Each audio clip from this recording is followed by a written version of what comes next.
హల్లెలూయా, హల్లెలూయా. చూడండి, పరిశుద్ధ గ్రంథములో నుండి మనము దేవుని వాక్యాన్ని ధ్యానం చేసుకుందాం. దేవుడు మనతో అనేకమైన సందర్భాలలో, అనేకమైన విషయాలలో కూడా దేవుడు మనతో మాట్లాడి మనలను బలపరుస్తూ ఉన్నాడు. హల్లెలూయా. ఈరోజు మనకి చాలా చాలా ప్రాముఖ్యమైన రోజు. ఈరోజు చాలా ప్రాముఖ్యమైన ఒక రోజు.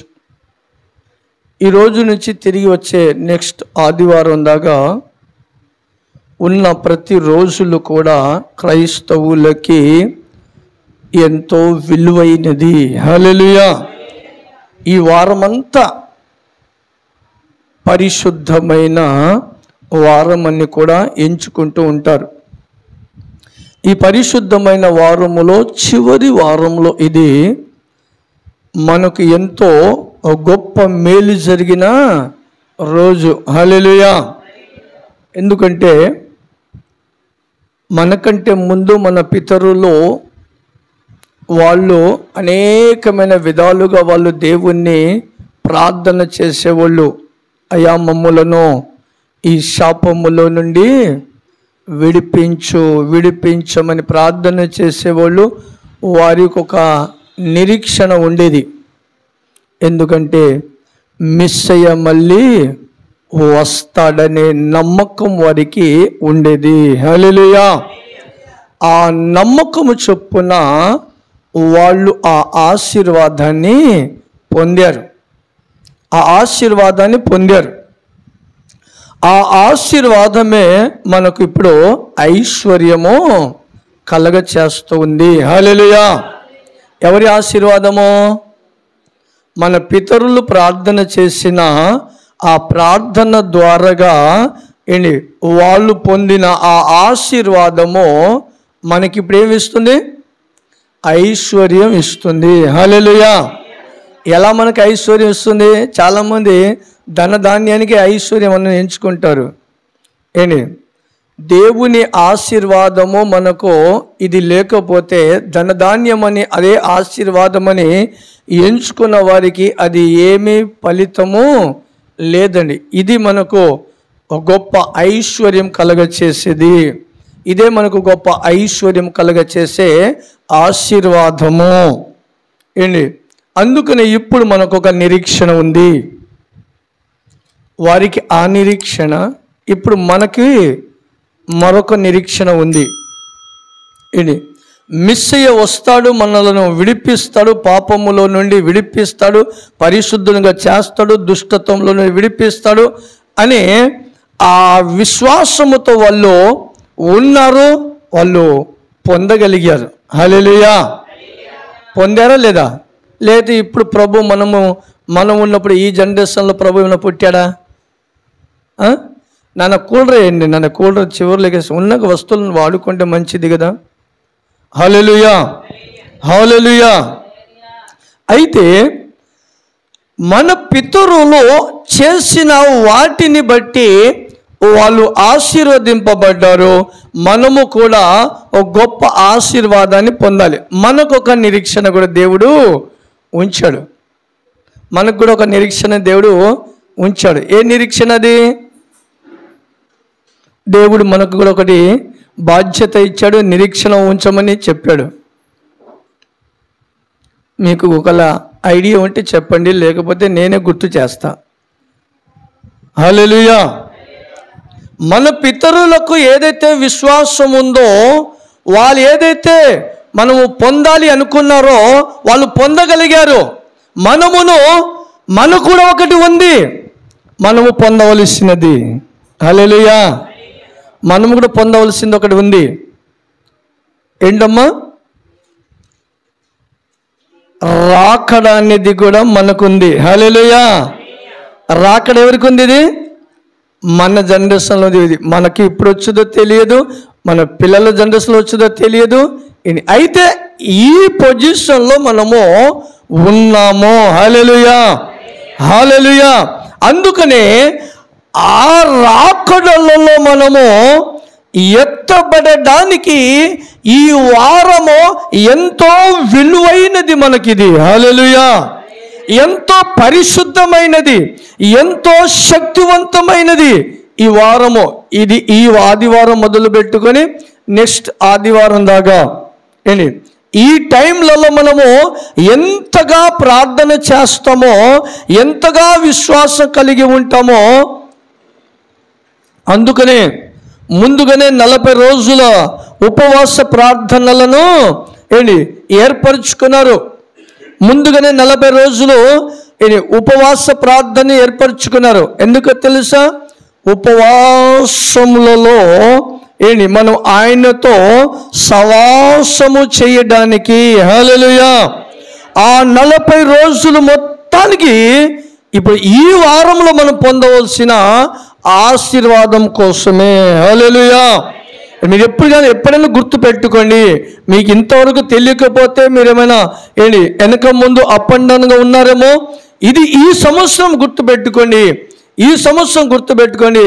మనకు ఈ వారము కోసం, ఈ వారంలో మనం పొందబోచున్న ఆశీర్వాదము కోసము మనకి ముందుగానే 40 రోజులు దేవుడు ఉపవాస ప్రార్థనలను ఏర్పరిచారు. అయితే మనం ఈ ఉపవాస ప్రార్థనలను అంత మనము తేలిగా తీసేయకూడదండి. ఎందుకంటే అది దేవుని ప్రణాళిక చేత ఏర్పరచబడింది. పరిశుద్ధాత్మ దేవుడు ప్రకటించి ఏర్పరిచారు కనుక. హల్లెలూయా, హల్లెలూయా. అందుకనే బైబిల్లో మనం వెళ్ళినట్లయితే ఈ వారముల్లో మనం ఎంత శక్తి పొందాలో వాటిని గురించి పరిశుద్ధ గ్రంథములో దేవుడు ఈ వారము జరగవలసిన వాటిని గురించి ఆయన అంతకుముందే రాశాడండి. ఇప్పుడు రాసినది కాదు. ఈ రోజుని గురించి దేవుడు ఎప్పుడో రాశాడని పరిశుద్ధ గ్రంథములో. హల్లెలూయా. ఎలా రాశాడని అనుకుంటారా? చూడండి, ఇర్మియా గ్రంథంలోకి మనం ఒకసారి వెళ్దాం. ఇర్మియా గ్రంథంలో ఒక చక్కనైన మాట మనకి కనబడుతుంది. చూడండి, 40వ అధ్యాయము 4వ వచనం. ఆలకించుము. చూడండి ఇక్కడ ఎంత చక్కగా, ఈ దినమున మీ చేతుల సంఖ్యలను తీసి మిమ్ములను విడిపించుచున్నాను, నాతో కూడా బబులోనికి వచ్చుట మంచిదని నీకు తోచిన ఎడల నీవు నమ్ము. హల్లెలూయా, హల్లెలూయా. ఇదే మాట చూడండి, ఈరోజు ప్రసంగం మొత్తములో ఈరోజు జరుగుతున్న పరిస్థితి మొత్తానికి ఇదే మాట ఉంటుందండి. హల్లెలూయా, హల్లెలూయా. ఏమంటున్నాడు ఇక్కడ ఆయన? మీ చేతుల సంఖ్యలను, మీ చేతుల సంఖ్యలను ఒక వారం రోజుల తర్వాత అన్నడా? ఒక నెల తర్వాత అన్నడా? ఈ దినమున. హల్లెలూయా. ఈ దినమున నీ చేతులకున్న సంఖ్యలు, నిన్ను బంధిస్తున్న సంఖ్యలు, నిన్ను బాధిస్తున్న సంఖ్యలు, నిన్ను వేదన కలగజేస్తున్న సంఖ్యలు ఈ దినమున ఆయన తెంచివేయబోచున్నాడు. హల్లెలూయా, హల్లెలూయా. ఎలా తెంచివేయబోచున్నాడు ఆయన? ఎలా తెంచబోచున్నాడు ఆయన అని మనం గమనిస్తే, ప్రభువు తను భూమి మీద వచ్చిన తర్వాత, తన ప్రణాళిక చేత తను ఈ భూమి మీదకు వచ్చిన తర్వాత మామూలుగా తను మన కోసము ఆయన ఆలోచన లేకుండా రాలేదండి. దేవుడు తన ఆలోచన చేతనే, తన ఉద్దేశ ప్రకారంగానే, ఆ ఉద్దేశ ప్రకారంగా తను ఏమి చేయాలో అది చెయ్యటానికే ఆయన వచ్చాడండి ఆయన. హల్లెలూయా. కానీ మనం పిలిస్తే ఆయన ఎమ్మటే రాల. మనం ప్రార్థన చేస్తే ఏమంటే రాల. అందుకనే మనము ఎప్పటికైనా చూడండి, మన ఆలోచనలో మనము ఉండకూడవద్దు. హల్లెలూయా. ఎవరి ఆలోచనలో? మన ఆలోచనలో ఉన్నామనుకోండి, మనం ఎక్కడ కూడా సక్సెస్ అవ్వలేం. మన ఆలోచన చేత మనము జీవించాలనుకున్నాం అనుకోండి, మనం ఎక్కడ ఆశీర్వదింపబడలేం. అయితే ఆయన ఆలోచన చేత మనము ఉండగలిగితే ఆయన ఖచ్చితంగా ఆయన మనలను ఆశీర్వదిస్తూ ఉంటాడు. హల్లెలూయా. అందుకనే ఆయన ఈ మాట చెప్పడానికి దేవుడు ఈరోజు పరిస్థితి జరగడానికి ఆయన ముందుగానే రాశాడు. అందుకనే బైబిల్లో ఉన్న మాట నేను నా ప్రవక్తల మాటలను నేను నెరవేర్చడానికి వచ్చాను, కానీ దానిని కొట్టివేయటానికి నేను రాలేదు అన్నాడు ఆయన. హల్లెలూయా. ఏం చేయడానికి వచ్చాడంటే ఆయన నెరవేర్చడానికి వచ్చాడు. నెరవేర్చడానికి వచ్చాడు. ఎలా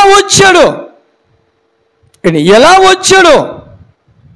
మనలను బంధింపబడుచున్న మనలను విడిపించడానికి ఆయన దేని మీద వచ్చాడు? రాజులు దేని మీదకి వస్తారు? గుర్రముల మీద, రథముల మీద వస్తారు. ఈ రోజులలో చూడండి, ఆ రాజులు అలా వెళ్ళారు. ఇప్పుడు ఉన్న పరిస్థితుల్లో చూడండి, మొన్న ఒకసారి దేవుడు మాట్లాడాను అనుకుంటా, మరోసారి గుర్తు చేస్తా, గమనించండి. పక్కన ఇద్దరు దైవ సేవకులు వెళ్తూ ఉంటారు. ఒకరు కారులను, ఒకరు నడుచుకుంటూ వెళ్తుంటారు. ఎవరిని వెంబడిస్తారు? హల్లెలూయా. ఇది ఇప్పుడు జరుగుతున్న పరిస్థితి అండి. ఇప్పుడు జరుగుతున్న పరిస్థితులు ఇది. అందుకనే ఇప్పుడు ఇతను దేని మీదకి వస్తున్నాడు? ఎగతాళి చేసేవాళ్ళు అనేకులు ఉన్నారు.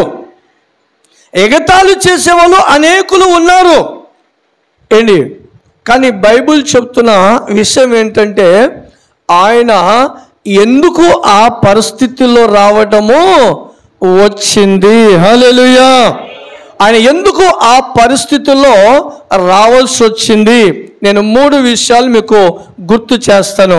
చూడండి, ఆయన జకర్యా గ్రంథములో మనం వెళ్ళినట్టయితే 9వ అధ్యాయము 9వ వచనములో 3 గుణగణాలు రాయబడి ఉంటాయి. ఎక్కడ అమ్మా? సియోను నివాసులారా ఏం చేయమంటాడు ఇప్పుడు? బహుగా సంతోషించండి. యెరూషలేము నివాసులారా ఉల్లాసముగా ఉండండి. ఇది చూడండి, మీ రాజు నీతిపరుడను,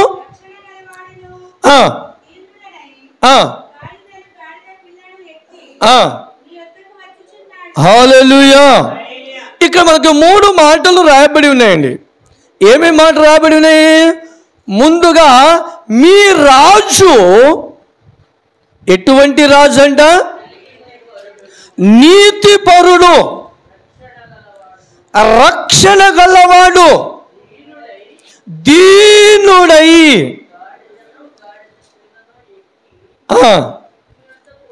హల్లెలూయా. చూడండి, ఇప్పుడు రాజుకున్న లక్షణాల గురించి మీకు చెప్తాను, వినండి.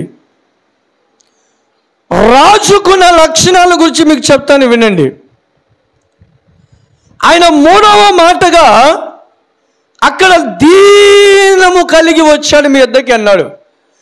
గుర్రం మీద వచ్చే రాజు ఫుట్పాత్ మీద కింద కూర్చున్న వారికి లక్ష్య పెడతాడా? పేదవారిని లక్ష్య చేస్తాడా? పేదవారిని లక్ష్య పెడతాడా? ఎవరిని లక్ష్య పెట్టాడు ఆయన. ఆ వారితో మాకెందుకులేండి, పోదాం మనము ఏంటి కలెక్టర్ ఇంటికో మంత్రి ఇంటికో ఏంటి, ఎందుకు? వారికున్న హోదాని బట్టి ఆ హోదా దాకానే వెళ్తారు వాళ్ళు. కానీ ఇక్కడ కింద ఉన్న పరిస్థితులను వాళ్ళు ఎంచుకోరు. గుర్రాలు, రథాలు ఏంటి, ఆ రాజత్వము ఏంటి ఎవరికి ఉందంటే అది హెచ్చింపుకు మాత్రమే. హల్లెలూయా. అది హెచ్చింపుకు మాత్రమే ఉంది కనుక ఏంటి ఆయన గుర్రాల మీదకి వస్తే ఏంటి తత్వము మారుద్ది, ఆయన తత్వము మారుద్ది. అందుకనే ఆయన ఏం కలిగి వస్తున్నాడు? ఆయన ఏం కలిగి వస్తున్నాడు? దీనుడై వస్తూ ఉన్నాడంట. హల్లెలూయా. దీనమైన వ్యక్తి, దీనత్వములో ఉన్న వ్యక్తి, ఆ దీనత్వం కలిగిన వ్యక్తి నడుచుకుంటూ అయినా వెళ్తాడు, గాడిద మీదైనా ఎక్కి వెళ్తాడు, సైకిల్ మీదైనా వెళ్తాడు. ఆ టైంలలో ఏది ఉంటే దానినే ఉపయోగిస్తారు. హల్లెలూయా. ఏది ఉంటే దానినే ఉపయోగిస్తారు. ఎవరు? దీనత కలిగిన వారు. కానీ రాజు అలా వాడతాడా? రాజు బయట రాగానే ఏంటి వేల సంఖ్యలలో ఏంటి ప్రజలు వచ్చేస్తారు ఆయనకి ఆదుకుంటానికి. కానీ దీనత్వములో ఉన్న వారిని ఆదుకుంటానికి ఎవరు రారండి. అందుకని ఆయన ఆ దీనత్వము కలిగి ఏంటి దేని మీద వస్తున్నాడంట? గాడిద పిల్ల ఎక్కి వస్తున్నాడు మీ దగ్గరికి అని జకరియా ప్రవక్త ద్వారాగానే ప్రవచింపబడింది మాట. హల్లెలూయా. అది ప్రవచింపబడింది మాట. అదే మాట ప్రకారముగా ఆయన ఎక్కడికి వస్తున్నాడు? ఆయన ఎక్కడికి వెళ్తున్నాడు? ఆయన యెరూషలేముకు వెళ్తున్నాడు. యెరూషలేముకు ఆయన వెళుతూ మధ్యలో ఒక ఊరు అనేది ఆయనకి కనబడిందండి. హల్లెలూయా. ఏ ఊరు కనబడింది ఆయనకి? బేతేన్య అనే ఊరు ఒకటి కనబడింది ఆయనకి. ఆయన అటు వెళ్తూ ఉన్నాడు, అలా వెళ్తున్నాడు. ఎక్కడి నుంచి ఎక్కడికి వెళ్తున్నాడు? బెత్లెహేము నుండి యెరూషలేముకు వెళుతూ ఉన్నాడు. వెళుతూ మధ్యలో ఏ ఊరు కనబడింది ఆయనకి? మధ్యలో ఏ ఊరు కనబడింది? ఆయన వెళ్తున్న జర్నీలో ఆయనకు మధ్యలో ఏ ఊరు వచ్చింది? బేతేన్య అనే ఊరు ముందు వస్తే ఆ ఊరిలో అలా కన్నులెత్తి చూశాడంట. ఆయన కన్నులెత్తి చూస్తే ఏం కనబడింది ఆయనకి? కట్టబడిన గాడిద పిల్ల కనబడింది. హల్లెలూయా. కట్టబడిన గాడిద పిల్ల కనబడినప్పుడు ఈ గాడిద పిల్లతో ఆయనకి అవసరమేమీ లేదు కదా. అవసరమేమీ లేదు, గాడిద పిల్లతో అవసరమేమీ లేదు. అయితే మనం అనుకుంటూ ఉంటాము గాడిద పిల్లతో అవసరము లేదని మనం అనుకుంటూ ఉంటాము. కానీ ఆయనకి ఏంటంటే అవసరము. గాడిద పిల్ల అతనికి అవసరము. గాడిద పిల్ల ఎవరు?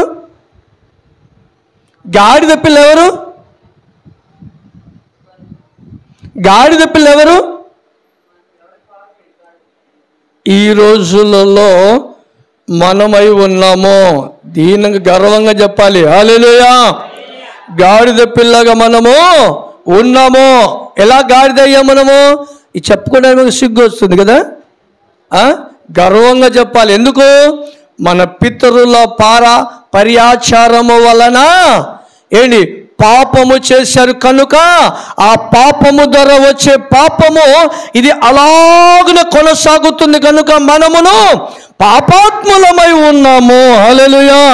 పాపములో మనము కట్టబడిన వారమై ఉన్నాము. పాపము చేత మనము కట్టబడిన వారమై ఉన్నాము.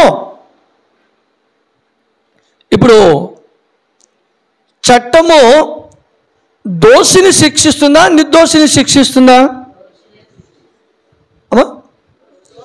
దోషినే శిక్షిస్తుంది చట్టం. అయితే ఇప్పుడు ఈ కట్టబడిందంటే ఈ గాడిద దోషా నిర్దోషా? ఇప్పుడు చెప్పండి. ఇప్పుడు కట్టబడినా కట్టబడలేదా? కట్టబడింది. కట్టబడినప్పుడు శిక్షలో ఉంది. శిక్షలో ఉందా, శిక్షలో లేదా? శిక్షలో ఉంది. శిక్షలో ఉన్నప్పుడు దీనికి ఇప్పుడు ఏంటి, ఇది కట్టబడడానికి ఇప్పుడు దోషా నిర్దోషా? దోషిగానే ఉంది. హల్లెలూయా, హల్లెలూయా. ఈ దోషిగా ఉన్న ఈ గాడిదను ఎవరు విడిపించాలి? ఇప్పుడు ఎవరు వచ్చి విడిపించాలి? ఇప్పుడు ఇంకొక ఉదాహరణ మీకు ఇస్తాను. ఒక రౌడీ వచ్చి ఒక వ్యక్తిని విడిపించి, అయ్యా నువ్వు నీతిమంతులుగా జీవించమంటాడా? ఏం చేస్తాడు ఆయన? నాతో పాటు రారని నిన్ను కూడా నాలాగా నాకంటే మించిన పెద్ద రౌడీ చేస్తా అంటాడు ఆయన. హల్లెలూయా కదా. అందుకనే ప్రభు అక్కడ చాలా లోతైన మర్మాలు ఉన్నాయి. ఏంటి, మనం చూడటానికి వాక్యం ఒక రకంగా ఒక కోణం నుంచి చూస్తాం, కానీ అక్కడ చాలా లోతైన మర్మాలు ఉన్నాయి. ఇటువంటి మట్ల ఆదివారము ఇంకా యుగముల వరకు మనము ప్రతిరోజు ధ్యానించిన దాంట్లో మర్మాలు ఇంకా అయిపోవు. హల్లెలూయా. అన్ని మర్మాలు అందులో ఉన్నాయి. అయితే ఈ గాడిద పిల్ల దోషిగా ఉంది, అందుకనే బంధించారు. ఏ దోషి అయి ఉందామా? ఏ దోషము చేసిందండి? ఏ దోషం చేసింది పాపమామా? ఏమీ రాయబడలా. మనము అందుకనే బైబిల్లో ఉన్న సత్యాలు ఏంటంటే, ఆత్మానుసారమైన వాళ్ళు ఆత్మానుసారంగా నడిపింపబడతారు. ఆ ఆత్మానుసారమైన వ్యక్తి ఆత్మలో ఉన్న సత్యాలను గ్రహిస్తారు. హల్లెలూయా. ఆత్మలో ఉన్న సత్యాలు గ్రహిస్తారు. అందుకనే ఈ గాడిద తను ఏమి పాపము చేయలే, అది ఏమి పాపము చేయలే. తనకన్నా ముందు నుంచే తనకు ఒక పాపము వెంబడిస్తా ఉంది. హల్లెలూయా. తనకన్నా ముందు ఒక పాపము వెంబడిస్తా ఉంది. ఎలా వెంబడిస్తా ఉంది? బైబిల్ ఒక సహోదరి ఉంది. అతను ఎలీషా దగ్గరికి వెళ్ళుద్ది.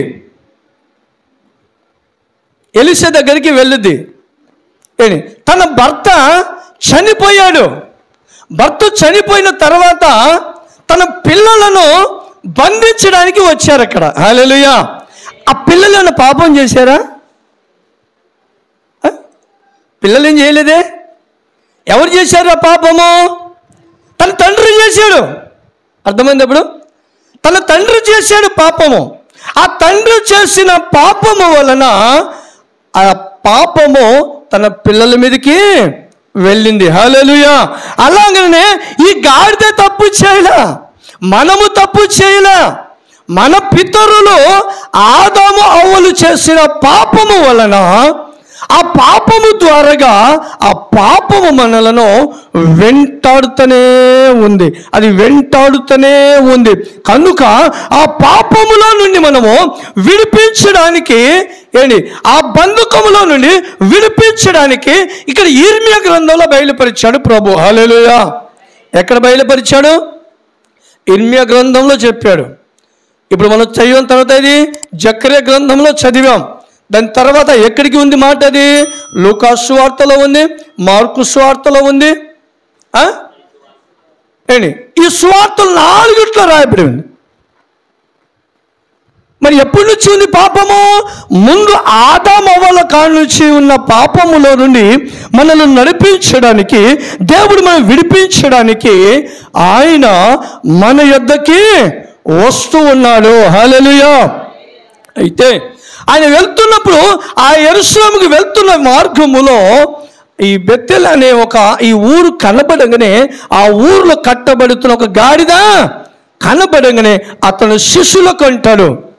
ఇప్పుడు చూడండి ఇప్పుడు ఇర్మియా గ్రంథంలో మాట ఏంటి అక్కడ కనబడి చూడండి. మార్కు సువార్త 11వ అధ్యాయంలో కింద ఏంటి అక్కడ కనబడితే చదవండి.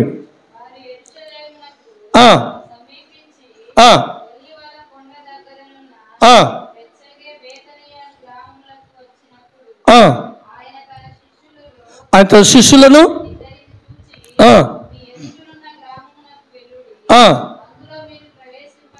అందులో మీరు ప్రవేశింపగానే కట్టబడుతున్న ఒక గాడిద పిల్ల కనబడును, దాని మీద హల్లెలూయా. చూసారండి, ఇక్కడ మనకి మరొక క్లారిటీ వచ్చింది. ఇక్కడ ఆ గాడిద పిల్ల మీదంట ఇప్పుడు దాకా ఎవ్వరూ ఎక్కలేదంటండి. హల్లెలూయా. అంటే ఆ గాడిద పిల్ల అంత పరిశుద్ధంగా కనబడుతుంది. అది ఎక్కడ కూడా పాపం చేయలేదంట. అది ఎక్కడ పాపం చేయకుండా పరిశుద్ధంగా కనబడుతుందంట. ఆ పరిశుద్ధమైన ఆ గాడిద పిల్ల మీద ఎవరెక్కాలని ఆలోచిస్తున్నాడు?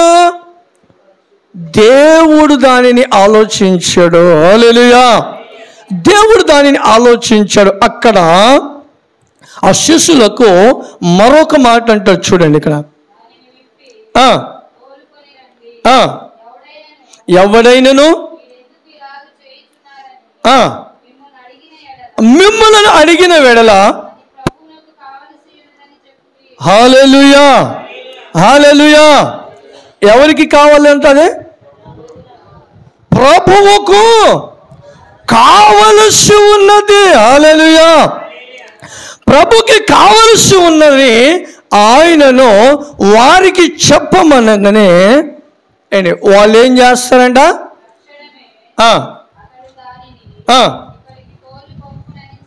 హల్లెలూయా. ఎవరికి కావాలంటే ప్రభువుకు కావాలనుకుంటే ఇంక దాని జోలి ఎవరికి రారండి. దాని జోలికి ఎవరు రారు. ఎవరికి కూడా అధికారము లేదండి. ఈ భూమి మీద ఎవరికి అధికారము లేదండి. ఆయన కంటే మించిన అధికారం ఇంకా ఎవరికి లేదండి. అందుకనే ప్రభుకి కావాలని చెప్పంగానే వాళ్ళు విడిచిపెడతారు. విడిచిపెట్టిన తర్వాత ప్రభుకి ఏంటంటే ఇప్పుడు ఆయన ఏం చేయాలి? ఆ గాడిద పిల్లని తీసుకొని వచ్చిన తర్వాత ఆ గాడిద పిల్ల మీద ఆయన ఎక్కాలి. హల్లెలూయా. ఆ గాడిద పిల్ల ఏం చేయాలి? ఆయనను మోయాలి. హల్లెలూయా హల్లెలూయా. ఆయనను మోయాలి. ఈరోజు మీకు ఇంకొక క్లారిటీ ఇస్తాను చూడండి. కుటుంబాలలో శ్రమ, శోధన, బాధలు వస్తున్నాయని వేదన చెందుతూ ఉంటారు కదా. ఇదే కారణం. ఎందుకు వస్తున్నాయంటే ప్రభువు నిన్ను అటువంటి భయంకరమైన ఆ బంధకములో నుండి నిన్ను విడిపించాడు. నీ కట్లను తెంచేసేసాడు. నీ కట్లను తెంచిన తర్వాత నువ్వు ఆయనను ఏం చేయాలి? ఇప్పుడు ఆయనను మోయాలి. హల్లెలూయా హల్లెలూయా. ఆయనను నువ్వు మోయాలి. అందుకనే ఆ ఇర్మియా గ్రంథంలో అన్నాడు, మీరు అక్కడ చదవని, ఇంకా ఇర్మియా గ్రంథంలో చదివే మాట ఏంటి? మీ సంఖ్యలను తెంచివేసిన తర్వాత నాతో కూడా మంచిది. హల్లెలూయా హల్లెలూయా హల్లెలూయా. ఎప్పుడు మంచిది? ఎప్పుడు మంచిది? ఎక్కడికి వెళ్తే మంచిది?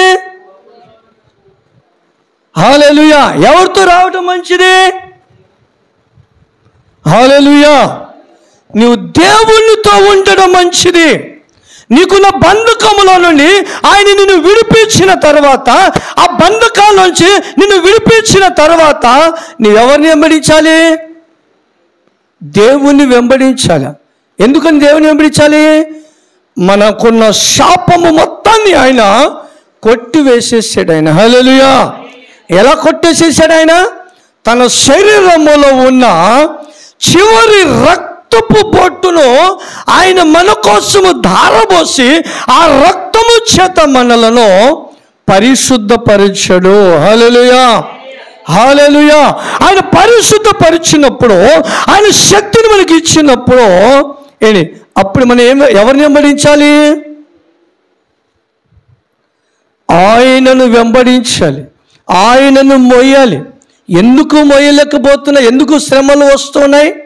ఇక్కడ ఆయన చెప్పాడు కదా, ఇర్మియా గ్రంథంలో అంత చక్కగా చెప్పాడు కదా, మంచిది మీరు నన్ను వెంబడిస్తే, నాతో వస్తే మీకు మంచిది, మీకు మంచిది. దేవుని ఉద్దేశము, దేవుని ప్రణాళిక అది ఆయన ప్రణాళిక ప్రకారంగా మనం ఉండకుండా, ఇప్పుడు అదే బంధకంలో ఉంటే, ఆ బంధకంలో మనం ఉంటే ఇప్పుడే కాదు, ఈ 60-70 సంవత్సరాల వయసు కాదు మనకు మోక్షను మనకి ఈ 60-70 సంవత్సరాలలో కాదు వచ్చేది. యుగ యుగముల వరకు ఆయన మనకు సజీవముగా ఉంచుతూ ఉన్నాడు ఆయన. హల్లెలూయా, హల్లెలూయా. ఈ బంధకములు అలాగనే ఉండిపోతే, ఆ బంధకంలో కట్టుబడి ఉంటే యుగ యుగముల వరకు నువ్వు ఎక్కడ కాలుతూ ఉంటావు? అగ్నిగుండంలో కాలుతూ ఉంటావు. అగ్నిగుండంలో కాలుతూ ఉంటావు. అగ్ని ఆరదు, అక్కడ పురుగు చావదు. హల్లెలూయా. అక్కడ చావటాలు బ్రతకటాలు ఇంకా ఉండవు. చావటాలు బ్రతకటాలు ఇంకా ఉండవు. అక్కడ మొత్తం వ్యాధనకరమైన పరిస్థితే, వ్యాధన చెందుతూ ఉంటావు, దుఃఖముతోనే ఉంటావు. అటువంటి పరిస్థితుల్లో నుండి ఆయన మనల్ని విడిపించడానికి ఏ పరిస్థితుల్లో వచ్చాడు ఆయన? ఏ పరిస్థితుల్లో నుంచి వచ్చాడు ఆయన? భూమి ఆకాశములను సృష్టించిన సృష్టికర్త, ఈ సృష్టికర్త అయిన దేవుడు శక్తివంతుడు. ఆయన అంత శక్తివంతుడండి. ఆయన నోటి నుంచి ఆ మాట వస్తే చాలు వెళ్ళకొలం అయిపోద్ది. అంత శక్తి కలిగిన దేవుడు ఆది కాండంలో ఒక మాట చెప్పాడు ఆయన. ఆది కాండంలో ఒక మాట చెప్పాడు ఆయన. మనము నరులను మన పోలిక చొప్పున, హల్లెలూయా, ఎవరి పోలిక చొప్పున? దేవుని పోలిక చొప్పున, ఆయన పోలిక చొప్పున చేయడానికి, ఆయన పోలికలో నిన్ను మార్చడానికి, ఆయన పోలికలో నిన్ను జీవింపచేయడానికి ఆయన నీ యొద్దకి ఎలా వచ్చాడు? అంత శక్తి కలిగిన దేవుడు తల్లి గర్భములో ఆయన జన్మించి ఎంత తగ్గించుకున్నాడు. సృష్టించిన తన చేతి పని అయినా ఆ చేతి పనిలో నుంచి వచ్చాడు బయటికి దేవుడు. హల్లెలూయా, హల్లెలూయా. ఆయన సృష్టించిన ఆ తల్లిని ఆయన సృష్టించిన ఆయన ఆ సృష్టిలో నుండి మళ్ళీ వచ్చి తిరిగి మరి వారికి బంధకంలో ఉన్న వారిని విడిపించడానికి ఆయన ఆకాశములో ఆయన మేఘారుడై రావచ్చు. ఆయనకి తక్కువ ఏమీ లేదు. కీర్తనకారుడు అంటాడు కదా, అయ్యా ఏ స్థలములోకి వెళ్ళినా నీవు ఉన్నావు, నీవు లేని చోటు గోరంతా లేదు. సముద్రంలో మీద ఉన్నావు, సముద్రంలోనూ కూడా ఉన్నావు, ఎక్కడ చూసినా ఉన్నావు. అక్కడ ఉన్న శక్తివంతుడైన దేవుడు నిన్ను నన్ను విడిపించడానికి శపింపబడిన గాడిద పిల్లలెక్కి వచ్చాడు. హల్లెలూయా, హల్లెలూయా. శపింపబడిన మనము, గాడిద వల్ల శపింపబడుతున్న మనలను, మన కట్లను విప్పడానికి దూషింపబడుతున్న ఒక జంతువును బట్టి, దూషింపబడుతున్న ఒక జంతువు, హేళన అవుతున్న ఒక జంతువు దాని మీద ఆయన ఎక్కి వస్తున్నాడు. హల్లెలూయా, హల్లెలూయా. ఇంకా ఉన్నాయి. గుర్రము ఘనతకు, మరి ఆ గుర్రం ఎక్కి రాలేదే, రథాలు ఎక్కి రాలేదే, అన్నీ ఉన్నాయి ఆయన దగ్గర. లేనిది ఏమీ ఆయన దగ్గర లేదు. కాకపోతే తనలో ఉన్న ఆ జకర్యా గ్రంథంలో చెప్పాడే 3వ మాట, ఆ దీనత్వం. హల్లెలూయా. ఆ దీనత్వమును మనలను కనపరచడానికి ఆయన దీనుడై మన యొద్దకి వచ్చాడు. హల్లెలూయా. అక్కడ వచ్చాడు, వచ్చి మనలను విడిపించాడు, మనలను విడిపించాడు. విడిపించిన తర్వాత అక్కడ నుండి ఆయన యెరూషలేముకు వెళ్ళాడు. బైబిల్లో ఒక చక్కని మాట ఉంది ఏంటంటే, 2వ మాట గమనించండి. మనల్ని విడిపించడానికి దేవుడు ఎలా వచ్చాడు? దీనుడై మన యొద్దకి వచ్చాడు. వచ్చి అక్కడ ఆ గాడిద పిల్లను ఎక్కడికి వెళ్ళాడు? యెరూషలేములో ఉన్న మందిరములోకి వెళ్ళాడు. హల్లెలూయా. ఆయన అన్నాడు బైబిల్లో, దేవుని మందిరము సమస్త జనులకు ప్రార్థన మందిరం. హల్లెలూయా. 2వ పాయింట్ గమనించండి, 2వ విషయం గమనించండి. ఆయన మందిరము అందరికీ ప్రార్థన మందిరమని ఎంచబడినప్పుడు ఆ మందిరంలో ఏం జరగాలి? అయ్యా ఏం జరగాలి? ఇప్పుడు ఈ మందిరం ఉంది, ఇప్పుడు ఇక్కడ ఏం జరుగుతుంది? ప్రార్థన. హల్లెలూయా. ప్రార్థన జరుగుతుందని. అందుకనే చివరిలో దేవుడు కోపగించిన పరిస్థితి అది. ఆయన సువార్త ప్రకటించిన ఆ 3.5 సంవత్సరాలలో ఆయన జీవించిన ఆ జీవితం మొత్తం 33.5 సంవత్సరాలలో ఈ చివరిలో ఆయన కోపగించుకున్నాడండి ఆయన. హల్లెలూయా.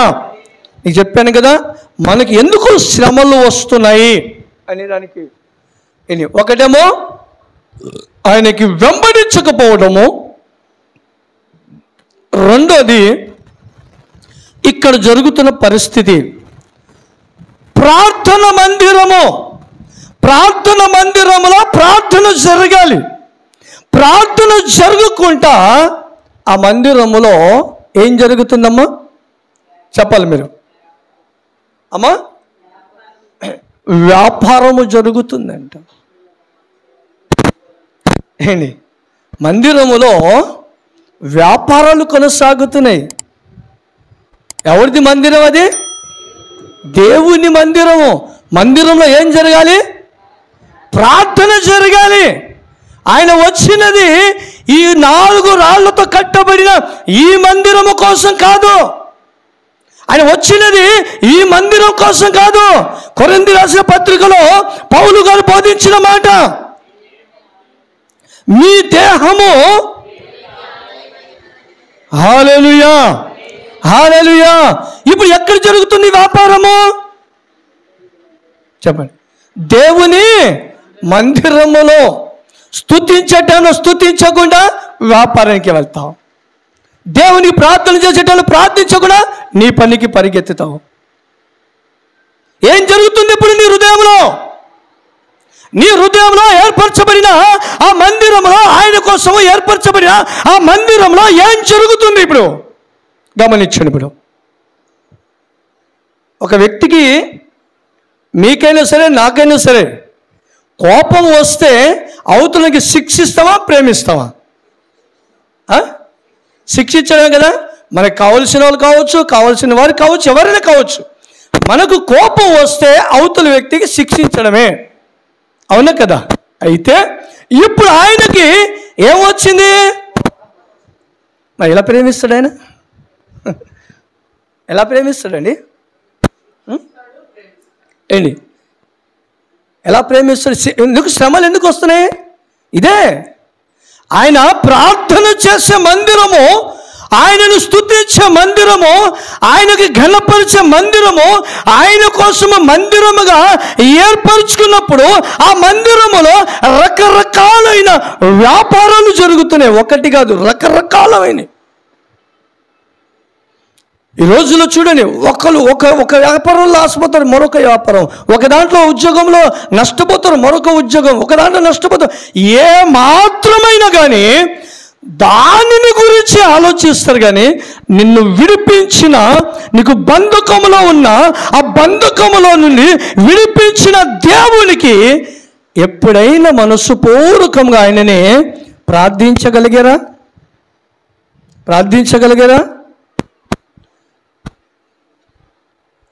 మనకి మొన్న శుక్రవారం వచ్చిన దైవజనుడు అన్నాడు, ఆయన ఒక మాట అన్నాడు,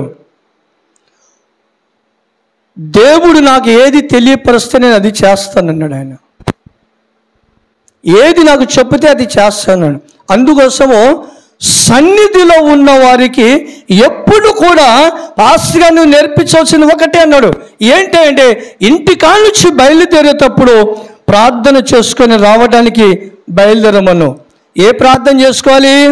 నీవు నన్ను దర్శించు, నా గురించి మాట్లాడు. హల్లెలూయా. నన్ను దర్శించు, నన్ను బలపరచు అని ప్రార్థన చేసుకొని ఇంటికాడ నుంచి బయలుదేరాలి. తిరిగి ఆయన మాట్లాడిన తర్వాత గర్దించైనా కావచ్చు, హెచ్చరికైనా కావచ్చు, ఆశీర్వాదంతో కూడిన మాట అయినా కావచ్చు, ఆ వాటి ద్వారాగా బలపడడానికి ప్రయత్నం చేయమని చెప్పండి. హల్లెలూయా, హల్లెలూయా. ఏంటి, అందరికీ తెలిసిన మాటలే కదా ఇది, వాళ్ళే బలపడతా ఉంటారు కదా అని నేను పాస్టర్ గారిని అడిగినప్పుడు ఆయన అన్నాడు, ఏంటి, మనము నేర్పించే వాటిని బట్టి ఉంటాయి. హల్లెలూయా. అయితే ఇక్కడ అదే చెబుతున్నాడు ఆయన. ఏంటి, దేవుడు ఇర్మియా ద్వారా మాట్లాడుతున్న ఈ మాట, ఇదో ఇర్మియాని గురించి మాట్లాడుతున్న మాట ఇది. ఇదిగో నిన్ను విడిపించిన తర్వాత నన్ను వెంబడించాలా. నువ్వు బంధకంలో నుంచి విడిపించిన తర్వాత దేవుడు నీకు ఏ స్థలంలో నీకు దేవుడు విడిపించాడో, ఏ పరిస్థితుల్లో దేవుడు నిన్ను విడిపించాడో, ఏ స్థితిలో నిన్ను దేవుడు విడిపించాడో, ఏ స్థితిగతుల్లోంచి దేవుడు నిన్ను విడిపించాడో అది నువ్వు గమనించి వెంబడించాలి. హల్లెలూయా. వెంబడించకుండా నువ్వు నేను బాప్తిసం పొందేశాను లేదు, ఇప్పుడు నాకేమీ అవసరం లేదంటే దేవుడు నీకు బాప్తిసమే ఇంపార్టెంట్ కాదంటాడు ఆయన. హల్లెలూయా. బాప్తిసం నువ్వు తీసుకోగానే సరిపోదు, బాప్తిసానికి తగ్గినట్లుగా నువ్వు జీవించాలి. నీ ఒక బంధకములో ఉన్నావు. బాప్తిసం దేనికి స్వాదిష్టంగా ఉంది? నీ ఒక పాపములో ఉన్నావు. ఒక పాపములో ఉన్నప్పుడు నీ ఒక మురికిలో ఉన్నావు. ఆ మురికిని ఆయన రక్తము చేత అది కడిగేసేసాడు. అది అయిపోయింది. మురికిని ఆయన రక్తం చేత కడిగేసేసాడు. బాప్తిసానికి స్వాదిష్టం అది అయిపోయింది. కానీ దాని తర్వాత ప్రకటన గ్రంథంలో అన్నాడు, వారి వారి క్రియల చొప్పున. హల్లెలూయా. ఏం చొప్పున అన్నాడు? క్రియల చొప్పున ప్రతిఫలం ఇస్తాను అన్నాడు ఆయన. హల్లెలూయా. నీ క్రియ కావాలి. అక్కడ చెప్పాడు, నువ్వు నన్ను వెంబడిస్తే నీకు మంచిది. నువ్వు వెంబడిస్తే నీకు మంచిది. నువ్వు వెంబడించకుండా అక్కడ నీకు దేవుని కోసము ఏర్పరచబడిన ఆ మందిరమును వ్యాపారముగా మార్చబడి మనము కూడా ఒకప్పుడు శపింపబడ్డాము, భయంకరమైన శపితంలో ఉన్నామో దేవుడు మనకు ఈరోజు, హల్లెలూయా, ఈరోజు దేవుడు మనలను మన కట్లన్నీ తెంచి వేసేసాడు. కట్ల నుండి మనలను విడిపించాడు. కనుక విడిపింపబడిన మనము, విడుదల పొందిన మనము విడిపించిన వారిని వెంబడిద్దామా లేకపోతే వేరే వారిని వెంబడించుదామా? విడిపించిన వారినే వెంబడించుదాము. ప్రతిరోజు కూడా మనము ఆయనను వెంబడిస్తూ ఉంటే అది మనకు మంచిది. లేఖనాలు చెబుతున్నాయి మంచిది. ఆయన మన కోసము ఏ దినత్వంలో వెళ్ళాడో ఏంటి మనం గమనించి మనకు ఉండవచ్చు. ఎంతైనా మనకు ఉండవచ్చు. ఒక మనిషికి మించి మరొక మనిషికి ఏంటి తత్వాలు ఉండవచ్చు, జ్ఞానం ఉండవచ్చు, ధనధాన్యం ఉండవచ్చు, పలుకుబడి ఉండవచ్చు. ఒక మనిషికి మించి ఒక మనిషికి ఉంటుంది, అది ఎంతవరకే. కానీ దైవత్వానికి మించింది లేదు. హల్లెలూయా. దైవత్వానికి మించింది లేదు.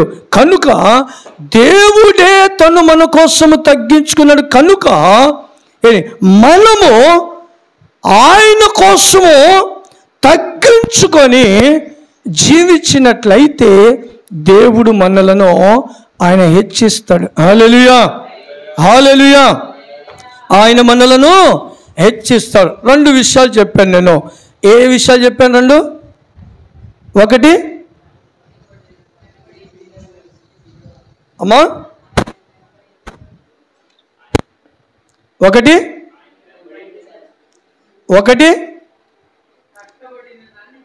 విడిపించాడు. విడిపించిన తర్వాత ఆయనను మోయాలి. హల్లెలూయా. స్టార్టింగ్ది